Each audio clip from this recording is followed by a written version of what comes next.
हाँ, वही बना रहे हैं, नहीं बना पाया कुछ भी। इसका मतलब है इस मुद्दे का जवाब नहीं है आपके पास। अगर इन्होंने BHEL, गेल, सेल, भाखड़ा नंगल ये सब नहीं बनाया होता जो आप सब बेच रहे हैं, तो ये विकसित भारत कैसे बनता? पंडित जवाहरलाल नेहरू इस देश के लिए जिए, सुन लीजिए, बाकी भी बेच देंगे। पंडित जवाहरलाल नेहरू इस देश के लिए जिए और देश की सेवा करते करते उन्होंने दम तोड़ा। फिर भी सुन लीजिए, मेरी एक सलाह ले लीजिए। सर, मैं आपके माध्यम से सलाह दे रहे हैं। हम छोड़ना नहीं। सर, मैं आपके माध्यम से एक सलाह दे देती हूँ। உங்கள் பிசினஸ் உங்கள் ஏரியாவில் டெவலப் ஆகணுமா? இன்றே விளம்பரப்படுத்துங்கள். சென்னை எக்ஸ்பிரஸ் நியூஸ் பேப்பரில் 9884597186.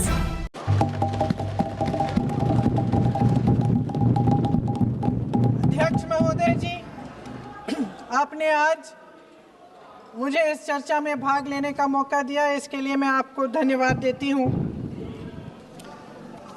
आज जिस विषय पे हम चर्चा कर रहे हैं वह केवल एक विषय नहीं है, भारत की आत्मा का एक हिस्सा है। हमारा राष्ट्रगीत उस भावना का प्रतीक है जिसने सोए हुए, गुलामी में सोए हुए भारत के लोगों को जगाया, जिसने उन्हें हिम्मत दी कि ब्रिटिश साम्राज्य के सामने खड़े होकर वह सत्य और अहिंसा के नैतिक हथियारों के साथ सामना कर पाए। आज ये चर्चा एक भावना के ऊपर है,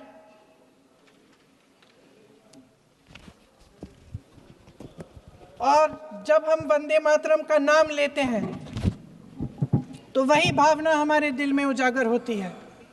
जब हम वंदे मातरम का नाम लेते हैं तो हमें उस पूरे इतिहास की याद आती है जो स्वतंत्रता संग्राम का इतिहास था, उसकी पीड़ा, उसका संघर्ष, उसका साहस, उसकी नैतिकता,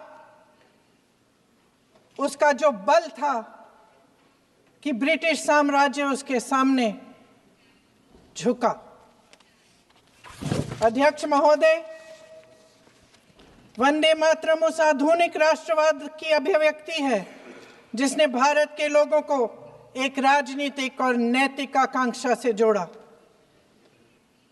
जिसने भारत के लोगों को एक साझा नियति के उत्तराधिकारी, एक साझा भविष्य के निर्माता के रूप में देखा।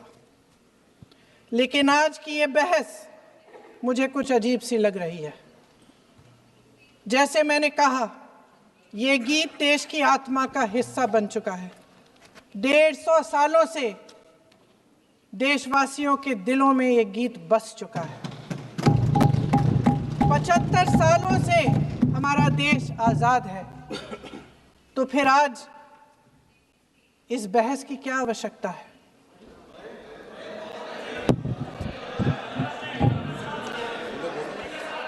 हमारा यहाँ मकसद क्या है?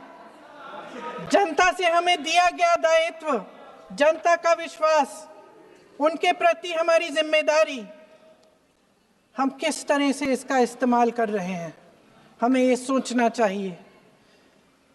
क्योंकि अब इस मोड़ पर हम इस सदन में अपने राष्ट्रगीत पर भी बहस करेंगे।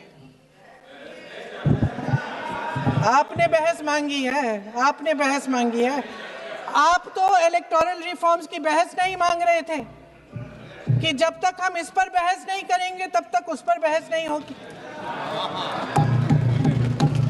इसकी वजह क्या है? हम आज यहाँ ये बहस क्यों कर रहे हैं? हमारा राष्ट्रगीत है, इस पर क्या बहस हो सकती है? हम ये बहस यहाँ आज 2 वजहों से कर रहे हैं। पहला कि बंगाल का चुनाव आ रहा है, हमारे प्रधानमंत्री अपनी भूमिका निभाना चाहते हैं उसमें। और दूसरी वजह ये है, ये मकसद है, पुरानी मकसद इनकी, अध्यक्ष महोदय, कि जिन्होंने स्वतंत्रता की लड़ाई लड़ी, जिन्होंने देश के लिए बड़ी बड़ी कुर्बानियां दी, उन पर सरकार नए आरोप लादने का मौका चाहती है। देश का ध्यान फिर से जनता के ज्वलंत मुद्दों से भटकाना चाहती है। यही एक मकसद है आपका मकसद है कि हम फिर से उसी अतीत में मंडराते रहें, उसी की तरफ हम देखते रहें जो हो चुका है, जो बीत चुका है, क्योंकि ये सरकार वर्तमान और भविष्य की ओर देखना ही नहीं चाहती। वे इस काबिल ही नहीं रही। सच्चाई ये है अध्यक्ष महोदय कि आज मोदी जी वह प्रधानमंत्री नहीं रहे जो एक समय में थे। सच ये है कि ये दिखने लगा है, उनका आत्मविश्वास घटने लगा है, उनकी नीतियां देश को कमजोर कर रही हैं और मेरे सत्ता पक्ष के साथी चुप इसलिए हैं क्योंकि अंदर अंदर से वे भी इस बात से सहमत हैं। आज देश के लोग खुश नहीं हैं अध्यक्ष महोदय, परेशान हैं, तमाम समस्याओं से घिरे हुए हैं, तमाम समस्याओं से घिरे हुए हैं और उन समस्याओं का हल आप निकाल नहीं रहे हैं। हाँ ठीक है, उसका भी बोल लेंगे, समय आएगा तो उसका भी बोल लेंगे, बल्कि कल समय आ रहा है, चुनाव पे चर्चा होगी, उस पे भी बोलेंगे। अध्यक्ष महोदय, इनके भी अपने लोग दबी जबान में कहने लगे हैं कि सारी सत्ता को केंद्रित करने से देश का नुकसान हो रहा है। इस बीच अगर हम अतीत की बातें नहीं करेंगे तो कौन सी बातें करेंगे? ये किसी और बात के काबिल ही नहीं है, सिर्फ ध्यान भटकाना है जनता का। इसलिए आज हम वंदे मातरम पर चर्चा कर रहे हैं। वंदे मातरम देश के कण कण में जीवित है, इस पर बहस नहीं हो सकती। लेकिन चलिए, आपने बहस मांगी, आप बहस करना चाहते हैं, बहस करते हैं। आज इस चर्चा को प्रधानमंत्री जी ने शुरू किया, उन्होंने भाषण दिया और इसको कहने में कोई झिझक नहीं है कि भाषण अच्छा देते हैं, थोड़ा सा लंबा, लेकिन भाषण अच्छा देते हैं। सिर्फ एक कमजोरी है, अगर आप इजाजत दें तो मैं बोलूं, एक कमजोरी है। हाँ, उसी पे बोल रहे हैं, वंदे मातरम पे बोलो आप। अब सर मैंने तारीफ कर ली, आज थोड़ा विषय वंदे मातरम का है तो हम वंदे मातरम पर ही रखें, ठीक रहेगा सर। ये वंदे मातरम पे ही है सर। आपने प्रधानमंत्री जी तक सुना था, अब तो शुरू नहीं हुए। सर। भाषण बहुत अच्छा देते हैं, लेकिन तथ्यों के मामले में कमजोर पड़ जाते हैं, बहुत कमजोर। इसमें भी एक कला होती है कि तथ्यों को किस तरह से जनता के सामने रखा जाए। मैं तो नहीं हूं, जनता की प्रतिनिधि हूं, कलाकार तो नहीं हूं। इसीलिए मैं भी सदन के सामने कुछ तथ्य रखना चाहती हूं, लेकिन सिर्फ तथ्य के रूप में रखना चाहती हूं।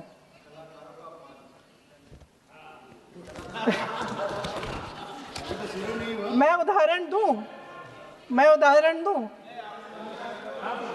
दे देती हूँ सर, मांग रहे हैं सर। वंदे मातरम के बारे में, वंदे मातरम की जो सालगिरह पे आपने एक बड़ा कार्यक्रम आयोजित किया था, उसमें प्रधानमंत्री जी ने भाषण दिया। उसमें उन्होंने कहा कि 1896 में पहली बार गुरुदेव रविंद्रनाथ टैगोर ने ये गीत एक अधिवेशन में गाया। उन्होंने ये नहीं बताया कि कौन सा अधिवेशन था, हिंदू महासभा का अधिवेशन था, आरएसएस का अधिवेशन था, किस बात से कतरा रहे थे कि ये कांग्रेस का अधिवेशन था। और उदाहरण दूं कि मैं अपना भाषण जारी रखूं, दे रही हूं। जो वंदे मातरम की जो क्रोनोलॉजी है वो भी आप समझिए, जो असली क्रोनोलॉजी है। 1875 में महाकवि बंकिम चंद्र चट्टोपाध्याय ने इस गीत के पहले दो अंतरे लिखे जो आज हमारे राष्ट्रगीत घोषित हुए हैं, मतलब जो घोषित हुए थे और जिसको हम आज अपना राष्ट्रगीत कहलाते हैं। ये पहले दो अंतरे लिखे 1882 में, 7 साल बाद उनका एक उपन्यास प्रकाशित हुआ, आनंद मठ। उस उपन्यास में यही कविता उन्होंने प्रकाशित की, लेकिन इसमें 4 अंतरे जोड़ दिए। 1896 में कांग्रेस के अधिवेशन में गुरुदेव रविंद्रनाथ टैगोर ने पहली बार ये गीत गाया। 1905 में बंगाल के विभाजन के खिलाफ आंदोलन के समय वंदे मातरम जनता की एकता की गुहार बनकर गली गली से उठा। गुरुदेव रविंद्रनाथ टैगोर जैसे महान स्वतंत्रता सेनानी इस गीत को खुद गाते हुए बंगाल की सड़कों पर उतरे। विद्यार्थियों से लेकर किसानों तक, व्यापारियों से लेकर वकीलों तक, हर कोई ये गीत गाने लगा। इस गीत की शक्ति को समझिए।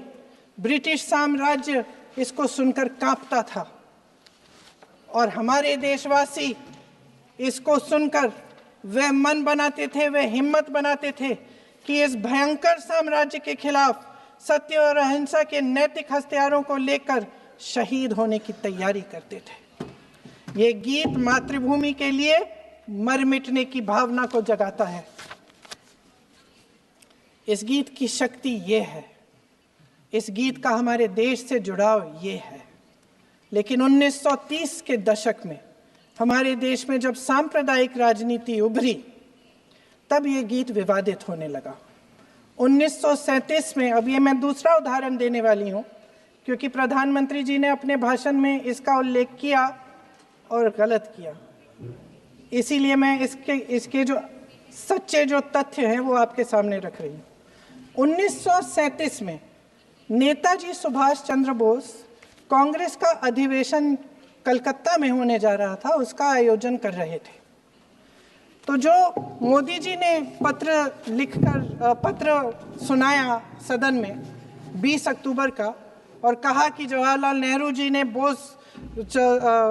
नेताजी को ये चिट्ठी लिखी और ये कहा कि इस पर चर्चा होनी चाहिए, उससे पहले 3 दिन पहले नेताजी सुभाष चंद्र बोस ने पंडित जवाहरलाल नेहरू को एक चिट्ठी लिखी थी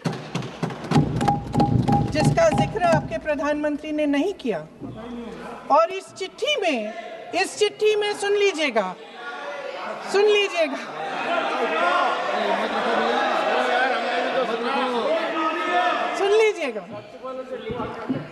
आप नेताजी के लफ्ज नहीं सुनना चाहते? बंगाल का चुनाव आ रहा है।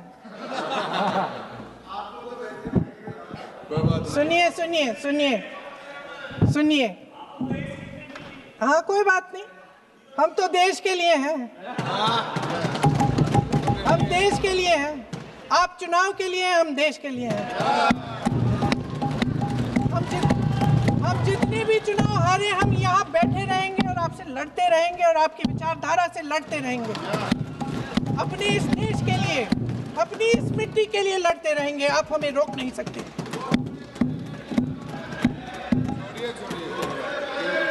सुन लीजिए सुभाष चंद्र बोस जी ने क्या कहा, सुन लीजिए। My dear Jawahar, reference Vande Mataram.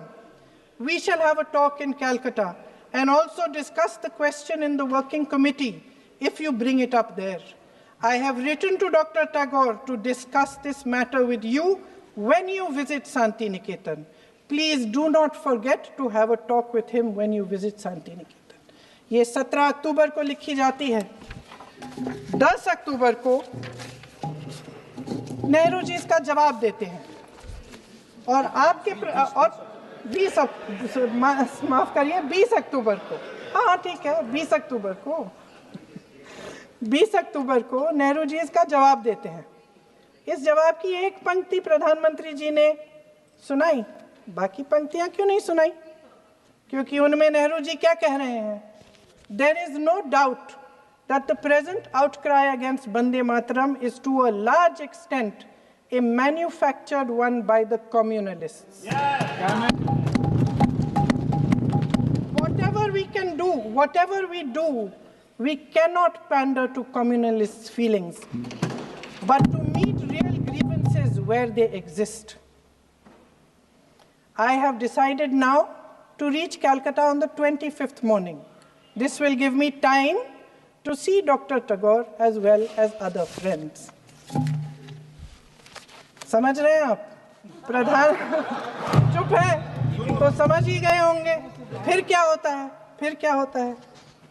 फिर नेहरू जी कलकत्ता जाते हैं और गुरुदेव जी से मिलते हैं, और उसके अगले दिन गुरुदेव जी एक चिट्ठी लिखते हैं जिसमें वो लिखते हैं, अंग्रेजी में चिट्ठी है, उसका एक अंश मैं आपको हिंदी में बता देती हूँ, जिसमें गुरुदेव जी कहते हैं कि जो दो अंतरे हमेशा गाए जाते थे उनका महत्व इतना गहरा था कि उस हिस्से को कविता के शेष हिस्से तथा पुस्तक के उन अंशों से अलग करने में उन्हें कोई कठिनाई नहीं थी। उन्होंने ये कहा कि स्वतंत्रता संग्राम में हमेशा से वही दो अंतरे ही गाए जाते थे और उनको गाते हुए कुर्बानी देने वाले सैकड़ों शहीदों के सम्मान के लिए उन्हें ऐसे ही गाना उचित रहेगा। उन्होंने यह भी कहा कि बाद में जोड़े गए अंतरों का सांप्रदायिक मायना निकाला जा सकता है और उस समय के माहौल में उनका इस्तेमाल अनुचित होगा। इसके बाद 28 अक्टूबर 1937 में कांग्रेस की कार्य समिति ने अपने प्रस्ताव में वंदे मातरम को राष्ट्रगीत घोषित किया। उन्हीं दो अंतरों को कार्य समिति की बैठक में महात्मा गांधी जी, नेताजी सुभाष चंद्र बोस, पंडित नेहरू, आचार्य नरेंद्र देव जी, सरदार पटेल जी, गुरुदेव रविंद्रनाथ टैगोर जी सब मौजूद थे। इस प्रस्ताव के ये सभी महापुरुष इस प्रस्ताव से सहमत थे। आगे क्या होता है ये भी सुना लूं। भारत की आजादी के बाद जब इसी गीत के इन्हीं दो अंतरों को 1950 में डॉक्टर राजेंद्र प्रसाद जी ने संविधान समिति में भारत का राष्ट्रगीत घोषित किया, तब लगभग यही महापुरुष मौजूद थे। इनके साथ साथ B.R. अम्बेडकर जी भी सभा में थे और इनके साथ साथ मेरे सत्ता पक्ष के साथियों के नेता श्री श्यामा प्रसाद मुखर्जी भी मौजूद थे। वही दो अंतरे राष्ट्रगीत घोषित किए, किसी ने कोई आपत्ति जारी नहीं की, कोई आपत्ति नहीं जताई। वैसे इन तथ्यों के साथ जुड़ा एक और तथ्य भी है जो मैं यहाँ पे आपके सामने रखना चाहती हूँ।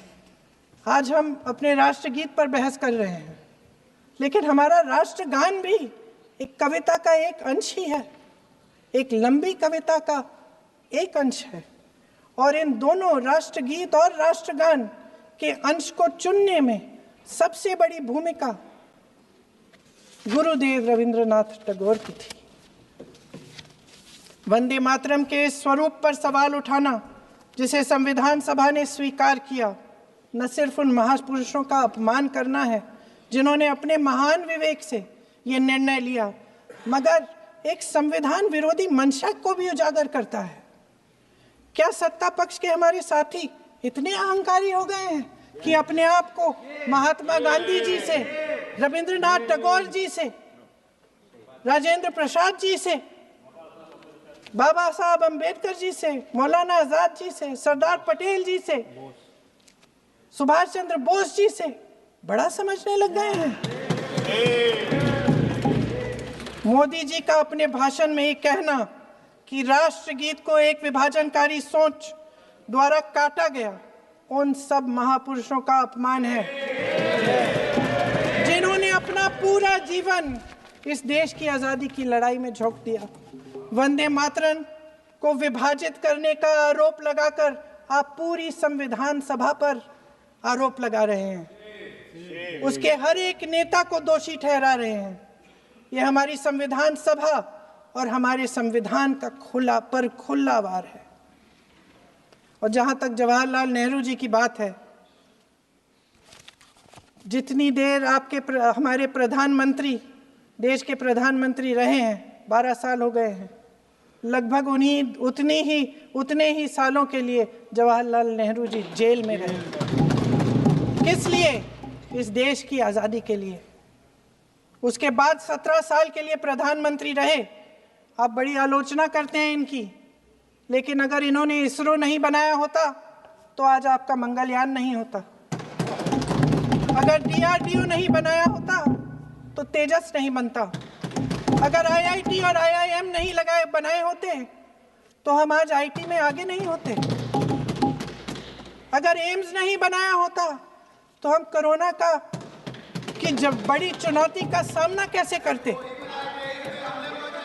हाँ, वही बना रहे हैं, नहीं बना कुछ भी। इसका मतलब है इस मुद्दे का जवाब नहीं है आपके पास है? अगर इन्होंने BHEL, गेल, सेल, भाखड़ा नंगल ये सब नहीं बनाया होता जो आप सब बेच रहे हैं, तो ये विकसित भारत कैसे बनता? और मत कहिए बाकी। पंडित जवाहरलाल नेहरू इस देश के लिए जिए। सुन लीजिए, बेच लो यार, और बाकी भी बेच देंगे। पंडित जवाहरलाल नेहरू इस देश के लिए जिए और देश की सेवा करते करते उन्होंने दम तोड़ा। फिर भी सुन लीजिए, मेरी एक सलाह ले लीजिए। सर, मैं आपके माध्यम से सलाह दे रहे हैं। हम छोड़ना नहीं। सर, मैं आपके माध्यम से एक सलाह दे देती हूँ। हमारे प्रधानमंत्री महोदय 12 सालों से इस सदन में हैं, मैं मात्र 12 महीनों से हूँ। फिर भी छोटी सी सलाह है। उन्होंने अभी हाल ही में चुनाव था, कुछ महीनों पहले उन्होंने एक सूची निकाली थी कि विपक्षी दलों ने और विपक्ष के नेताओं ने कितने अपमान किए हैं इनके, और उसमें शायद 90-99 ऐसे उन्होंने अपमानों की सूची बनाई थी। तो मैं उनको एक छोटी सलाह देना चाहती हूँ कि नेहरू जी से जितनी भी शिकायतें हैं, जितनी भी गलतियाँ उन्होंने की आपके जहन में, जितनी भी गालियाँ देनी है, जितना भी अपमान करना है, उसकी भी एक सूची बना दीजिए। नहीं, बात खत्म नहीं है। 999 अपमान, 9,999 अपमान, सूची बना दीजिए। और फिर हम एक समय निर्धारित करते हैं, जैसे हमने 10 घंटे आज वंदे मातरम पर हमने बहस किया है ना, उस तरह से हम अध्यक्ष महोदय जी से पूछेंगे, एक समय निर्धारित करेंगे, 10 घंटे, 20 घंटे, 40 घंटे, जितने घंटों में आपकी ये शिकायत पूरी हो जाए, माननीय सदस्य आप शांत हो जाए और हम बहस कर लेंगे। लेकिन इस सदन का कीमती समय, जिसके लिए हमें यहाँ पे जनता ने भेजा है, जैसे हमें जनता की समस्याओं को हल करने के लिए चर्चा करनी चाहिए, इस्तेमाल करना चाहिए, उसको इसी के लिए इस्तेमाल करिए। उसके बाद जैसे अंग्रेजी में कहते हैं ना, जैसे अंग्रेजी में कहते हैं कि once and for all let's close the chapter, close कर लीजिए।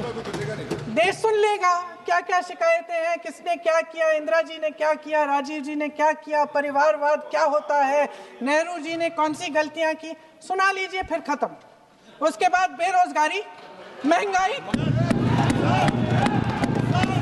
महिलाओं की समस्याएं, जो पीएमओ में हो रहा है उसकी बातें, उसकी चर्चा, जो बैटिंग ऐप के बारे में हो रहा है पीएमओ के अंदर, आप सदस्य प्लीज, जो एप्स्टीन फाइलों में आपके मंत्री महोदय के नाम निकल आए हैं, माननीय उसकी चर्चा करेंगे। आप वंदे मातरम में बोले, आप इधर उधर डाइवर्ट मत हो।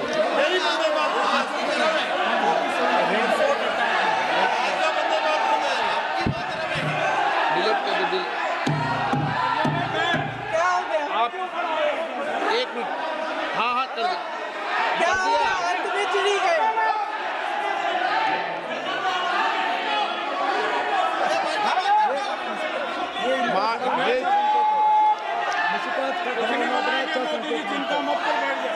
बहुत बढ़िया। माननीय सदस्य 1 मिनट, माननीय सदस्य, आगे बढ़िए आप महोदय, आगे वंदे बढ़िए। मातरम पर सार्थक चर्चा करें।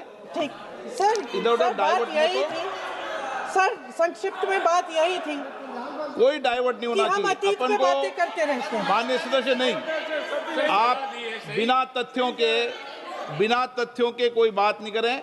आप वंदे मातरम पे बोले उचित रहेगा।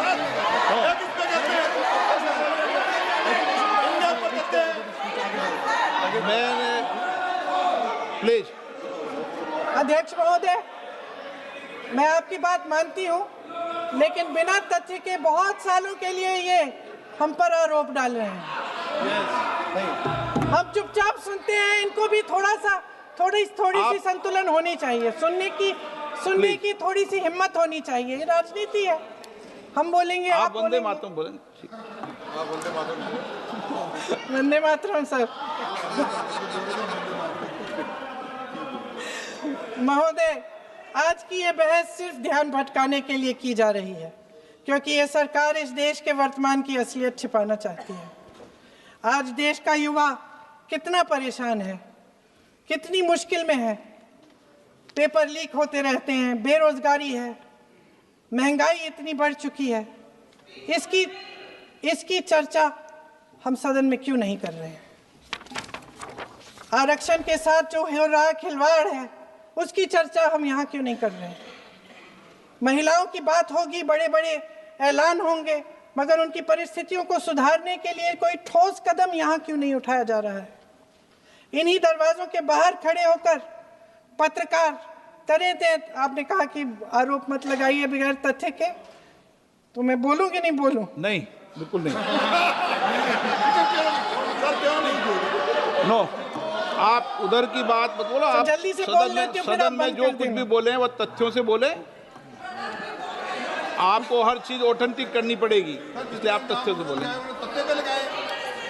अच्छा सर, बड़े बड़े शहरों में प्रदूषण है, लेकिन हम इस सदन में बैठकर सिर्फ छोटी छोटी बातें करेंगे। जी, जो अतीत की बातें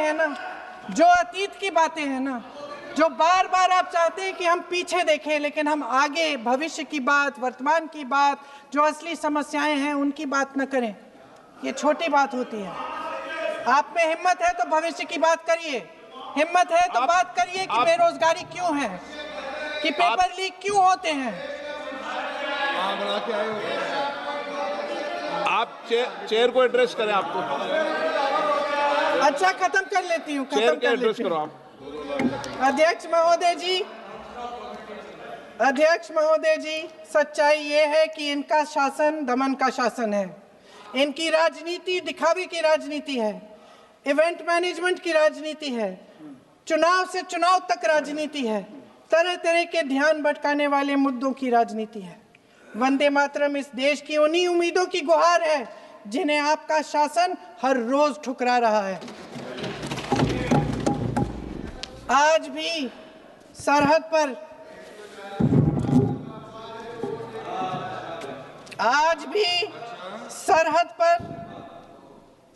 पर जवान जब दुश्मन का सामना करता है तो उसकी छाती में वंदे मातरम गूंजता है। आज भी जब हमारा खिलाड़ी अंतर्राष्ट्रीय खेलों में जाता है तो उसके दिल की धड़कन में वंदे मातरम होता है। आज भी इस देश के करोड़ों देशवासी जब अपने राष्ट्र ध्वज को फहराते हुए देखते हैं तो उनकी जबान पर वंदे मातरम, वंदे मातरम, वंदे मातरम आता है। कांग्रेस के हर एक अधिवेशन में 1905 से लेकर आज तक सामूहिक तौर पर वंदे मातरम गाया जाता है। आपके अधिवेशनों में गाया जाता है कि नहीं, ये बताइए। अपने देश की आत्मा के इस महामंत्र को विवादित करके आप एक बहुत बड़ा पाप कर रहे हैं। इस पाप में कांग्रेस पार्टी शामिल नहीं होगी। ये राष्ट्रगीत वंदे मातरम हमेशा से हमें प्यारा है, हमेशा से हमारे लिए पवित्र रहा है और हमेशा के लिए हमारे लिए पवित्र रहेगा। धन्यवाद।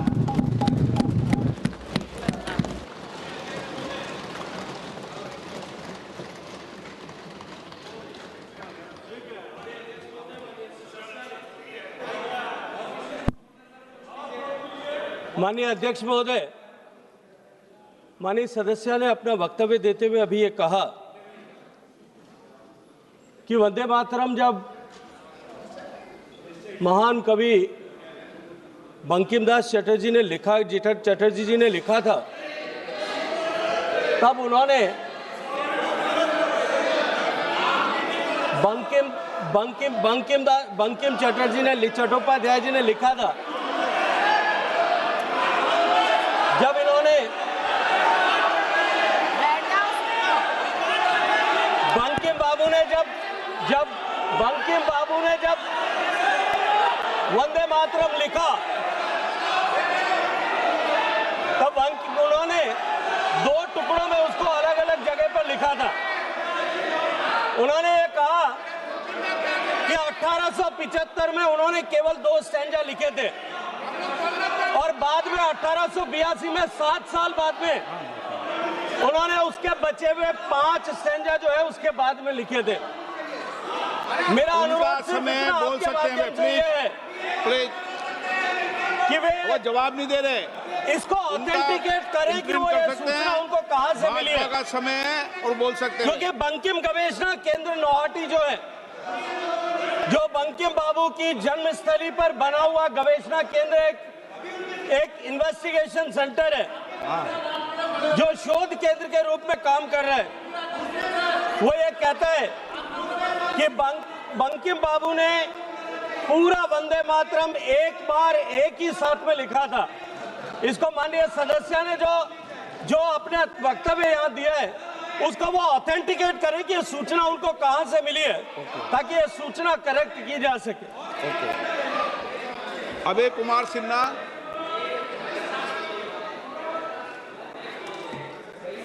கிளாசிஃபைட் ஆட்ஸ், டிஸ்ப்ளே ஆட், சிறிய விளம்பரம் முதல் பெரிய விளம்பரம் வரை அனைத்து கடைகளிலும் வீடுகளிலும் இலவசமாக டிஸ்ட்ரிபியூஷன் செய்து தரப்படும் சென்னை எக்ஸ்பிரஸ் நியூஸ் பேப்பரில் always your neighbourhood news paper.